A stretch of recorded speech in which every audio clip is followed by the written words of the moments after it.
साथियों नमस्कार। कानूनी सीरीज के चौथे दिन आप सभी का बहुत बहुत स्वागत है। पिछले वीडियो में हम लोगों ने सीखा मौलिक अधिकार क्या होते हैं। उन्हीं मौलिक अधिकारों में से एक समानता का अधिकार, जो बहुत जरूरी अधिकार है, उसकी हम लोग बृहद चर्चा करेंगे। समानता का अधिकार अर्थात ये कहता है कि सभी कोई बराबर है, चाहे वो स्त्री हो या पुरुष हो, अमीर हो या गरीब हो या पैसे वाला हो, वो सभी समान है, किसी के साथ में भेदभाव नहीं किया जाएगा। तो चलिए शुरू करते हैं बहुत ही आसान और सरल भाषा में। मैं हूं आपका साथी रोहित कुमार सिंह। समानता का अधिकार, समानता का अधिकार अर्थात समान अधिकार जो संविधान के 14 से 18 में लिखे गए हैं। ये कहता है कि कानून के सामने सभी बराबर हैं, उनके साथ किसी भी प्रकार का भेदभाव नहीं किया जाएगा। किस पर? लिंग के नाम पर, जाति के नाम पर, धर्म के नाम पर, अमीरी गरीबी के नाम पर, स्त्री पुरुष के नाम पर, इन सब पर उन पे किसी भी प्रकार से भेदभाव नहीं किया जाएगा। सभी को समान अवसर प्रदान किया जाएगा।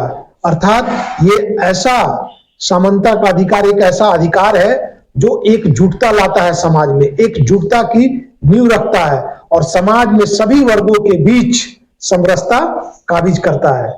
14 से 18 तो इनके वो बारी बारी से मैं प्रत्येक आर्टिकल को बताऊंगा। जो पहला आर्टिकल है आर्टिकल 14, ये कहता है कि कानून के समक्ष सभी समान है। अर्थात कानून गरीबी और अमीरी, स्त्री और पुरुष, जाति लिंग भेद देख करके भेदभाव नहीं करेगा। अर्थात आपने सुना भी होगा कि कानून के सामने सभी बराबर है, अर्थात कानून सभी को एक दृष्टि से देखेगा।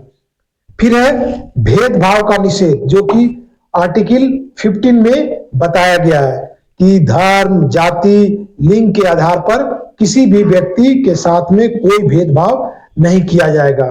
फिर है सेक्शन 16 अर्थात नौकरी में समान अवसर, नौकरी में समान अवसर अर्थात जो भी वैकेंसी निकलेगी वो सभी के लिए निकलेगी, सभी उस फॉर्म को फिल कर पाएंगे और सभी को समान अधिकार दिए जाएंगे। जैसे अगर सैलरी मिलेगी तो सबको समान मिलेगी, जो जिस पद पे जाएगा उसकी सैलरी स्त्री को अलग और पुरुष को अलग मिलेगा, ऐसी बात नहीं है। अर्थात नौकरी में समान अवसर सबको दिए जाएंगे, ये सेक्शन 16 कहता है। सेक्शन आर्टिकल 17 है अस्पृश्यता का अंत, अर्थात छुआछूत का अंत। किसी के साथ में अगर आप छुआछूत करते हैं तो ये कानूनन अपराध है, तो इसका भी अंत करता है, जो कि सेक्शन माफ कीजिएगा आर्टिकल 17 में बताया गया है।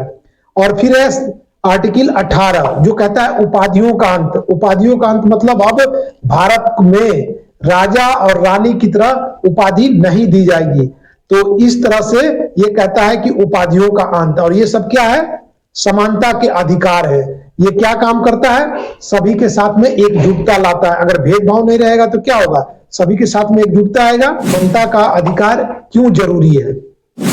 समानता का अधिकार हमें भेदभाव से बचाता है और समाज में एकजुटता का नींव रखता है और सभी के साथ समान व्यवहार करता है, सभी को समान अवसर प्रदान करता है, सभी को एक साथ मिलकर रहने के लिए अवसर प्रदान करता है, चाहे वो व्यक्ति किसी भी पृष्ठभूमि से क्यों ना आता हो। तो इससे हमारे समाज की नींव मजबूत होती है, हमारा देश मजबूत होता है।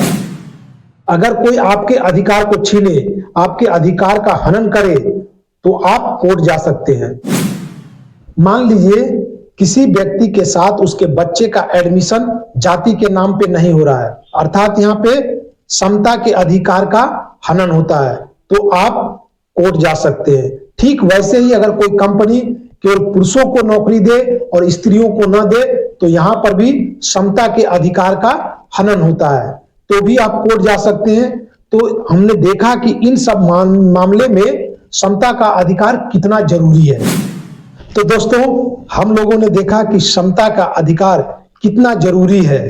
ये केवल हम लोगों को अधिकार नहीं देता है बल्कि समाज में एक समानता का नींव स्थापित करता है, एकजुटता लाता है और हमारे अंदर एकता की भावना को भरता है। तो आप लोग समता के अधिकार से क्या समझते हैं? आपके क्या विचार हैं? कमेंट करके जरूर बताइएगा। और अगली वीडियो में हम चर्चा करेंगे अभिव्यक्ति की स्वतंत्रता, अभिव्यक्ति के आजादी पर। तो मिलते हैं नए वीडियो में, तब तक के लिए जय हिंद, धन्यवाद।